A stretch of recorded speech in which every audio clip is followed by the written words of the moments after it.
Hey guys, as you can see from the title of this video, I made it through my very first vacation sober. So a little bit of a backstory if you're a first time watcher, or if you've been watching my channel, you know I've been sober for about 5 to 6 months now. Haven't exactly been keeping score, but I know I had my last drink sometime early April. So here we are, we're in August. I just got through my very first sober vacation. Today is Sunday. I feel great.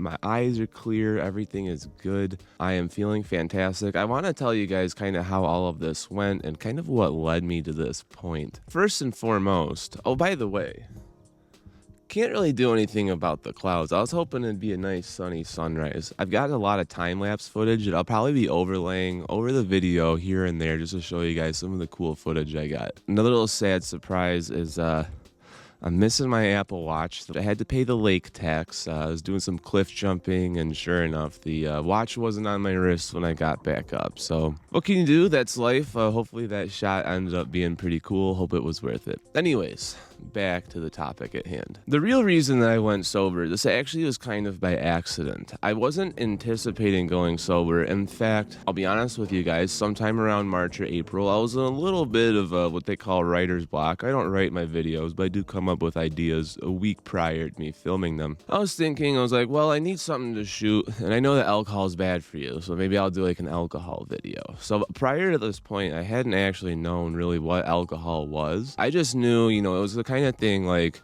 your grandma tells you not to drink, your pastor tells you not to drink. Everyone's like, okay, like the authority figures in our lives tell us not to drink. And it's like, we know it's bad. The police say you can't drive, all these things. But how many of us actually know what alcohol really does to the body? And I actually discovered these truths by accident. The only reason I found out is because I was trying to scratch that writer's block itch, but I did find out. And I'm gonna do a longer video in the future that really breaks all of this down. It is Sunday morning and we've got to clean the house, so I don't have the time to go through it today, but just to give you guys a brief overview. When you drink alcohol, what it's really called is ethanol. So ethanol is drinking alcohol, whether you've had beer, liquor, wine, it's gonna be all the same ethanol. And it has to be watered down so much to make it even tolerable for the human body to consume. Pure ethanol will straight up kill you, and that's no joke. Even if you're having a shot of liquor, most shots of liquor are no more than 35 to 40% alcohol by volume, and those still mess you up pretty bad. So just try to imagine what 100% would do. It's not good. But beyond that, ethanol can't be metabolized by the body on its own. It has to be broken down into what's called a metabolite. And a metabolite is kind of like if you have like a bag of Skittles and you pour them out on the table. It's like sorting all the colors by color, and then your body is able to get rid of them that way. Well, the main metabolite from ethanol is called acetaldehyde, and this is the thing that really wreaks havoc on the body. I don't have time to go over all of it today, but I really do want to make a video on this. It's going to be probably my longest video yet. There's so much ground to cover, and I don't want to miss anything when I make it. I also want to make sure I've got all my ducks in a row before I film this. I'm not quite ready for it yet, but I'm hoping to have this video sometime in either in the next month or the next 2 months. It's gonna be a much bigger video. It's gonna take a lot more time for me to work on. Back to my story. Around early April, I found out what all of this stuff was. Prior to that, I was still going to hockey, drinking beers before every hockey game. In fact, if you go back and watch some of my old videos where I'm playing hockey, if you look hard enough, you can actually see me holding a beer. This was just weeks before going out and doing this research. I had always thought that if I had 2 or 3 beers before hockey, I always played my best. This is because I did not know what was really going on. So just to scratch that surface a little bit, your body runs on a few different fuel sources. There's going to be glycogen, there's going to be ketones. It can also be acetate. So acetate is going to be a more toxic energy that your body can burn through when drinking alcohol. When people drink and they find themselves with higher energy, that's a byproduct of the acetate.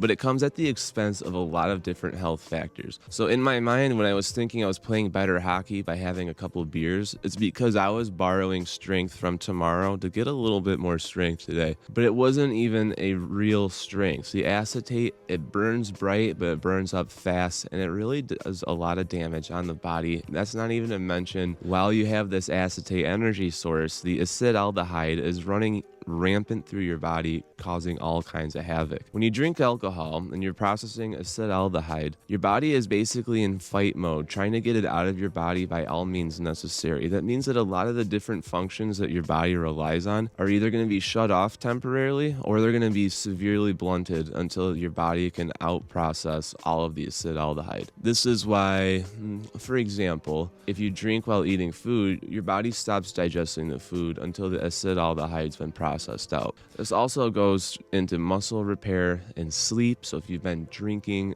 even though you may think you're asleep, your body is actually in this sort of trance state where it's not fully asleep, despite you being consciously asleep. So this is why people that drink are extremely tired the next following day. Not even to mention all the symptoms of hangovers and the headaches and feeling sick and vomiting, etc. Up to that point, I was thinking, for my hockey games, I was going to be able to drink a couple beers, play my best game. What I didn't realize was all the damage that was being done. As soon as I started doing my research, that's when everything came to a screeching halt. In fact, I've found that you can achieve that same effect of playing really good hockey quite simply by having a Gatorade before the game, because you're putting a new sugar source in your system, which is dextrose. It comes as close to glucose as possible. It's a nearly 1-to-1 identical ratio, meaning when you drink the Gatorade, it instantly goes into the bloodstream and it's fuel that's ready to be used. And the best part is it's clean fuel, so there's no negative side effects from dextrose. But we'll cover that off in another video. By the way, if you're having a good time and you want to support this channel, go ahead and hit the subscribe button. Every little bit helps. Now back to my story. I had always struggled with alcohol, and it's a hard topic to talk about because a lot of times these things can kind of bring up, emotions that we dig down deep. Ever since I was about 18 years old, I really had an association with alcohol that I could not be socializing with people, or I could not allow myself to have fun unless I had a drink in my hand. And I was in a college fraternity. I spent all 8 semesters in school in a fraternity, so I got very good at drinking heavy and high quantity amounts of beer, liquor, and occasionally wine. What this ended up resulting in was about a decade of my life where I was drinking 3 to 4 nights a week for about 10 years. Despite all the fact that I'm into fitness and I do bodybuilding and all of these things, I was still drinking very heavy. I never got as in shape as I could have. I mean, I've been working out almost 13 years now, and I didn't start really getting in good shape until about 28 years old. So from about 18 to 27, I was in this spinning my wheels pattern where I was spent half my life recovering from very, very vicious hangovers, finally getting a little bit of strength back by Thursday or Friday, and then just throwing it all away. And a lot of this came down to social anxiety. And I've actually tried going sober a few times. I've tried going on a sober vacation before, and I've actually failed within about the first hour or two of arriving to my vacation. A lot of the times when these things happen, you enter a social environment, especially if you've been driving long distances, and just being around a lot of people, oddly enough, can give you a lot of anxiety, even if they're your own friends. And it's kind of funny to think, we go on vacation to unwind and let go of our anxiety, but in a lot of cases, vacation can be what leads to a ton of anxiety, at least in the moment. And so that's what people do. They turn to alcohol, and maybe they turn to other things as well to try to blunt or mask that anxiety until it goes away. Once you've been around people long enough, your body actually gets acclimated and you get used to being in a social setting, especially if you're someone that's not used to being around a lot of people all the time. Me personally, I live alone. I have my own house, but I don't have roommates. If I'm working from home or even otherwise on the weekends, I spend a majority of the day alone until I go out and I see people. So that means, maybe 20 to 22 hours of my day I am actually by myself. So come into a situation like this where I'm sharing an Air BNB for, 5 days with 20 people. That's a lot of social anxiety. And what I told myself was, I'm going to go to this trip and I'm just going to try to experience all the things, and I'm just going to try not to react to it. The first night was actually pretty difficult. I wasn't sure I was going to make it through, but I just kept telling myself, whatever I'm feeling like right now, I'm just going to let myself feel it, and we're going to see what happens. I got through Wednesday night. That was our first night here. And I knew when I woke up the next day, I was like, all right, I got this. I'm acclimated. I'm doing good. I basically had these non-alcoholic beers all weekend. And I also had another drink that's pretty dang good. It's called Spindrift. between those two things and also San Pellegrino, I had a bunch of different types of waters. I was able to still have a really good time. And in fact, wouldn't you know it, I was able to socialize and do all the things that I used to do drinking without any of the negative side effects. And once you're around people who've been drinking, even if you're sober, as long as you just kind of cut loose and unwind, you can have just as much fun as everybody else. And then, it allows me to be the person that, can be responsible. I can drive the boat or drive the vehicles if people need me to. So you kind of become useful in that regard as well. In general, I felt great the whole weekend. I got up every single morning for a run. If you've been watching my other videos, you'll know that I have been struggling with Achilles tendonitis for about 2 or 3 months now. I'm going to do a video soon on Achilles tendonitis because I think I finally found something that actually works to relieve my pain. So I'm going to do a video on that, hoping whoever has Achilles tendonitis out there, if I can help you get rid of yours, that'd be awesome. So I'm going to work on that video possibly next, or I don't know, we'll work on it. But something about being in the hills of Tennessee, or I don't know what it is, but it just went completely away. I went for a run every single day this week. I only did a mile today because we do have to pick up all the trash and we got to be out of this place pretty early. So I went for 1 mile. Otherwise, I ran about a 10K each of the other 3 days, and it's very hilly here. So, each run I was clocking in almost 800 feet of elevation. Felt great the whole time. I don't think any of that would have been possible if I was hungover, if I had been drinking hard. I was able to maintain my health through this whole trip. If anyone's out there watching this and you're feeling like, you don't really want to be drinking anymore either, go ahead and give it a try. Everyone's got their own personal journey, and we all have our own personal reasons for drinking as well. But what I found from this was that once you get past the first couple of hours, the rest of the weekend gets a whole lot easier. Granted, I've been sober for about 5 months now. Most social interactions do get easier over time.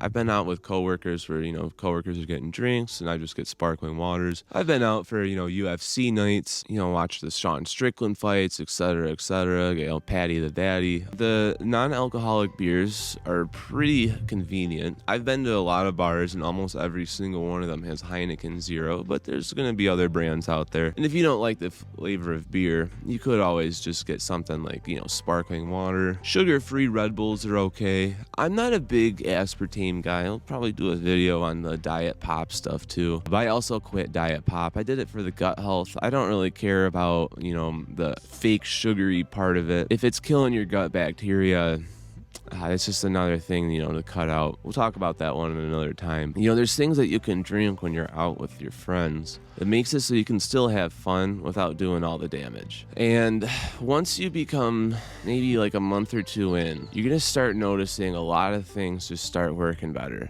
Me personally, I have not woken up to an alarm clock in 3, 4, maybe 5 months now. My alarm every day is set for 7:30, which is pretty late, but that's what it's set for. And I get up every morning at 6 now. So I'm actually in the gym most days, wrapping up with my workout when my alarm to get out of bed goes off. And I don't think that would even be possible if I hadn't quit drinking. Other things that have just really improved, my cardio has really improved. I'm training for a marathon in October. Again, I don't think I could be training for a marathon and also be drinking on the weekends. I just don't think the two would work well together. Maybe there's somebody out there, or there's people out there that can pull it off. Most Saturdays I'm up at 5:36. I go to the park to do my long runs. My long runs last about 3 hours, guys. And if I was hungover for that, I wouldn't even get out of bed to do them. Not only am I trying to fix my health in terms of the drinking, but I'm also trying to become a better athlete. I mean, as far as this YouTube channel goes, I'm still pretty fresh. I'm still pretty new.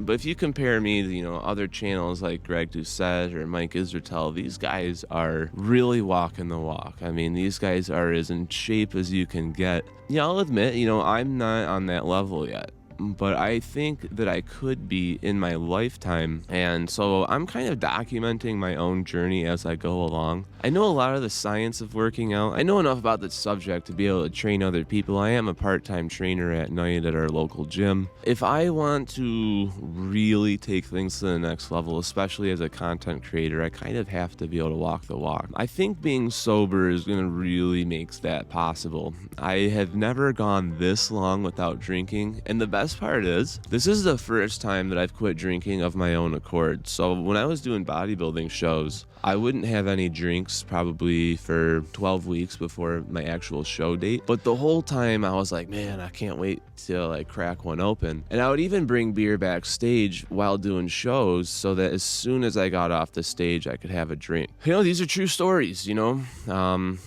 from 18 years old to 28, my entire life revolved around alcohol. It's just is what it is, and I've been able to overcome that. Sidebar, I don't know if you guys can see it that way, but there is a ton of mist coming off the lake that way. Maybe once I wrap up talking, I'll get some B-roll of that because it looks pretty nice. I may as well also throw on another time lapse while I'm at it.